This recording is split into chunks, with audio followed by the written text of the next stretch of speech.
You're standing at checkout. Cart full. Total's a bit higher than you planned. Then you see it, split into 4 payments. No interest, no fees, and something in your brain just relaxes. I mean, why pay $300 today when you can pay $75? Same thing, right? Except it's not. And here's what makes me genuinely angry. The companies behind Buy Now, Pay Later know exactly what they're doing. They've studied your psychology. They've run the numbers. And they've built a system that's technically worse than a credit card, but feels so much better that you don't even realize you're being played. Today, I'm going to show you the math they don't want you to see. Not because I want to scare you, but because once you understand how this actually works, you'll never look at that split into 4 payments button the same way again. Here's what most people think Buy Now, Pay Later is: a free way to break up purchases, a budgeting tool, a smarter alternative to credit cards. And I get why it feels that way. Credit cards have this reputation, right? High interest rates, debt spirals, minimum payments that never seem to touch the principal. They feel dangerous, predatory, even. So when Afterpay or Klarna or Affirm shows up and says, hey, no interest, no credit check, just 4 easy payments, it sounds like the good guys finally won. But here's the thing nobody tells you. Buy Now, Pay Later isn't the opposite of a credit card. It's actually a more sophisticated version of the same trap, just repackaged for people who've been trained to avoid traditional debt. Think about it. Credit card companies are regulated. They have to tell you the APR. They have to disclose fees up front. They're required by law to be transparent about what you're getting into. Buy Now, Pay Later companies? They exist in a regulatory gray zone.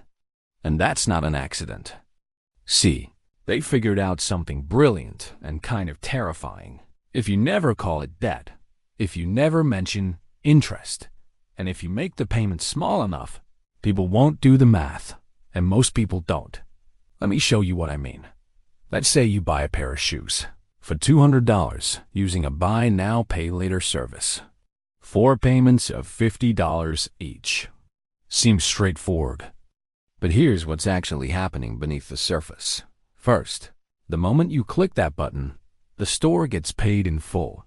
Not by you, by the Buy Now, Pay Later company. So from the store's perspective, the transaction is done.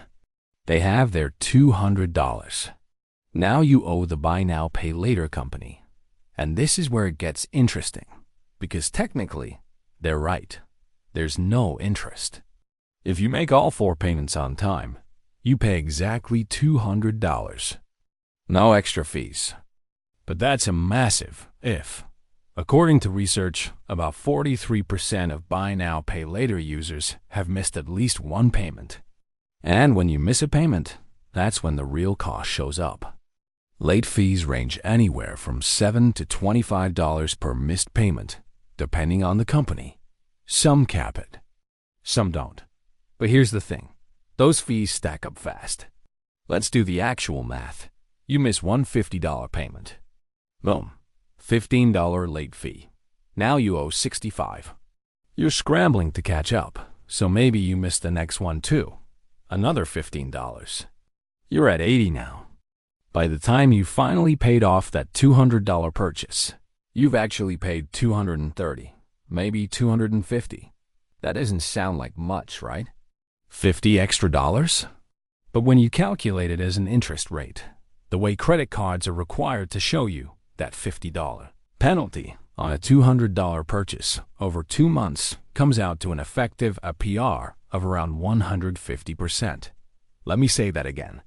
150%. Most credit cards sit between 18% and 25% APR. Even the worst predatory credit cards top out around 30%.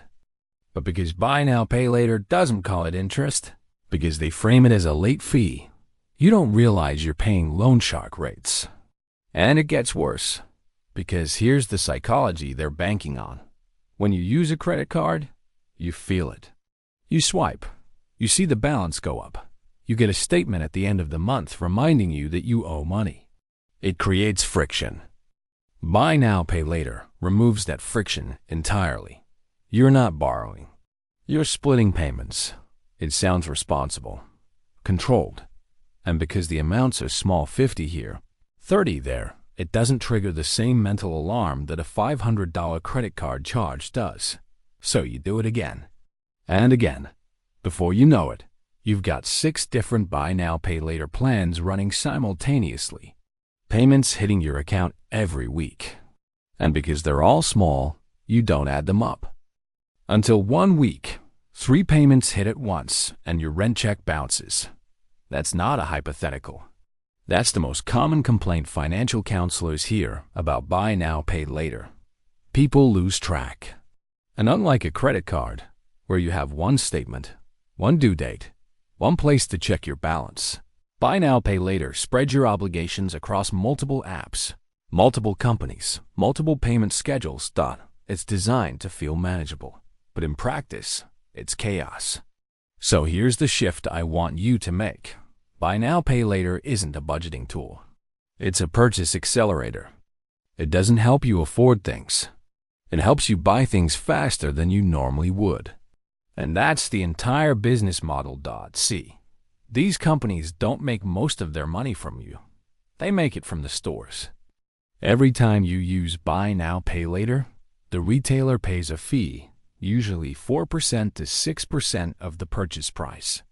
Why would stores agree to that? Because it works. Studies show that when buy now, pay later is available at checkout, people spend 20% to 30% more than they would have otherwise. You go in planning to buy one thing, but then you see you can split it into payments, and suddenly that second item feels affordable too. The store wins. The buy now, pay later company wins. And you? You walk out with more stuff and less money, convinced you just made a smart financial decision.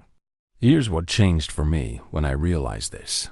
I stopped thinking of buy now, pay later as a payment option and started seeing it as a psychological nudge.